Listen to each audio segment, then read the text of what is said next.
بسم اللہ الرحمن الرحیم۔ ماڈولیشن، کم بیشی، یہ لفظ کمی اور بیشی سے مل کے بنا ہے۔ جس طرح سے ٹرانزسٹر ٹرانسفر اور ریزسٹنس سے مل کے بنا ہے، بایولوجی بایوس اور لوگاس سے مل کے بنا ہے، انگریزی کی بے شمار اصطلاحات اس انداز سے بنائی گئی ہیں۔ تو اسی طرز کو، اسی انداز کو اپناتے ہوئے ہم بھی بہت سی اصطلاحات وضع کر سکتے ہیں جو اپنے معنی خود دیتی ہوں۔ کم بیشی سگنل خاص انداز سے کم و بیش ہوتا ہے اور کم بیشی کا لفظ اپنے معنی خود دیتا ہے۔ دیگر اصطلاحات، ماڈولیشن کے لیے اور بھی اصطلاحات استعمال کی جا سکتی ہیں۔ اردو چونکہ بہت بڑی زبان ہے، اس میں اصطلاحات کی کوئی کمی نہیں ہے۔ تو ماڈولیشن کے لیے پہلا لفظ زیر و بم یعنی اتار چڑھاؤ، اور دوسرا ہے ماڈولیشن کے لیے تغیر گری، تبدیلی کا عمل، سگنل میں مخصوص انداز سے تبدیلی واقع ہوتی ہے، اور تیسرا لفظ ہے تلحین۔ لحن سے یہ لفظ نکلا ہے، یہ شاید آپ کے لیے کسی قدر اجنبی ہو، لیکن جب الفاظ کا منبع اور ماخذ دیکھا جاتا ہے اور تہذیب میں، ادب میں، معاشرت میں ان کا استعمال دیکھا جاتا ہے تو پھر الفاظ کے ساتھ شناسائی بڑھ جاتی ہے اور فہم اچھے طریقے سے حاصل ہوتا ہے۔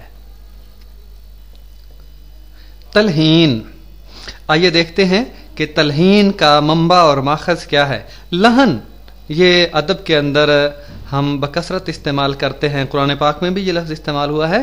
لحن کا مطلب آواز یعنی سریلی آواز، خوش خوانی، اچھی آواز کے ساتھ کسی چیز کو پڑھنا، اچھی آواز کا اتار چڑھاؤ رکھنا، اور دوسرا الہان، الہان کا مطلب ہوتا ہے سر، اور تیسرا خوش الہان، یہ تو ہم روزمرہ زندگی میں استعمال کرتے ہیں۔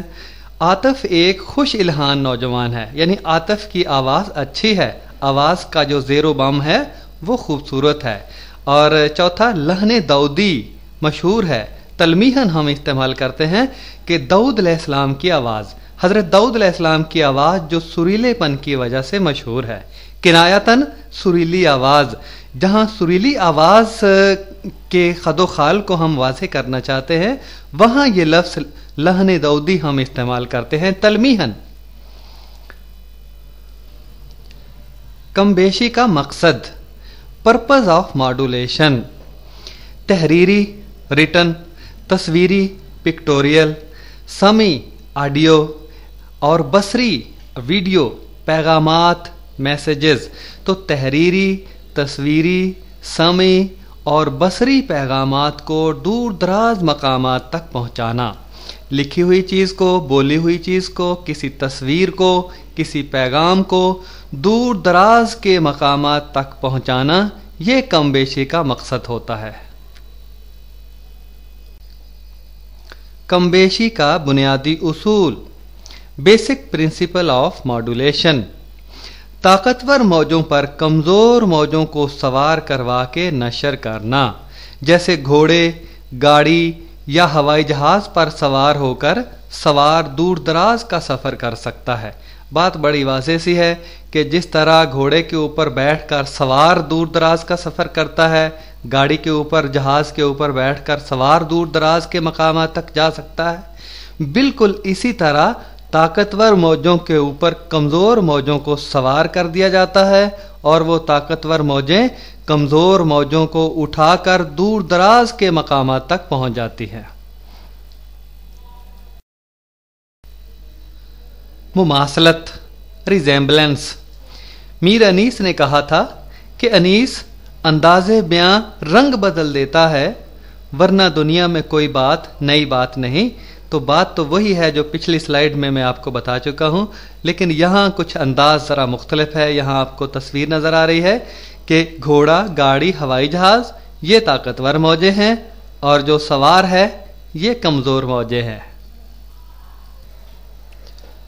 اب کچھ ایسے الفاظ کا فہم میں آپ تک پہنچانا چاہتا ہوں جو کہ اس باب میں بار بار استعمال ہوں گے۔ یہ لفظ ہے حمال اور کیریئر، اٹھانے والا، اٹھانے والی، اٹھانے والی موجیں۔ تو اس کا منبع اور ماخذ ہم دیکھتے ہیں کہ ماحول میں، معاشرت میں، تہذیب میں، ثقافت میں کس طرح سے استعمال ہوتا ہے۔ پہلا، ہم روزمرہ زندگی میں بولتے ہیں کہ فلاں بات بڑی اہمیت کی حامل ہے، حامل اٹھانے والا، اہمیت کو جو اٹھائے ہوئے ہے، اور دوسرا حمل تو ہم سب لوگ جانتے ہیں، اور تیسرا محمل، لیلا بھی ہم نشیں ہو تو محمل نہ کر قبول، بیٹھنے کی جگہ، رکھنے کی جگہ، اٹھانے کی جگہ، کجاوا جسے کہتے ہیں، اور چار حمائل شریف، چھوٹے قرآن مجید کو عموماً کہتے ہیں کہ جو ہم ساتھ بھی لے جاتے ہیں مختلف جگہوں پہ تلاوت کے مقصد کے لیے۔ اور نمبر 5 وَأَمْرَأَتُهُ حَمَّالَةَ الْحَطَبِ، قرآن پاک میں ہے حمالہ، اور اس کی بیوی لکڑی کی گٹھڑی اٹھاتی ہے، ابو لہب کی بیوی، حمال اٹھانے والی، اٹھاتی ہے۔ تو یہ لفظ بکثرت تہذیب اور ثقافت میں مستعمل ہے، اور ایسے الفاظ جو ہماری تہذیب کے ساتھ منسلک ہوتے ہیں، اس میں مستعمل ہوتے ہیں، ان کے ذریعے کسی چیز کا فہم حاصل کرنا اور سبق کو ماحول کے ساتھ مربوط کرنا آسان ہو جاتا ہے۔ تعدد، فریکوینسی، یہ لفظ عدد سے نکلا ہے، اور اسی سے لفظ نکلا ہے تعداد اور متعدد۔ متعدد بار آپ کو سمجھایا ہے، یعنی ایک سے زیادہ مرتبہ سمجھایا ہے، اور پھر آخری ہے تعدد ازواج، بیویوں کی تعداد۔ یہ بالکل جو لفظ ہے وہی معنی دیتا ہے جو فریکوینسی سے ہم لیتے ہیں۔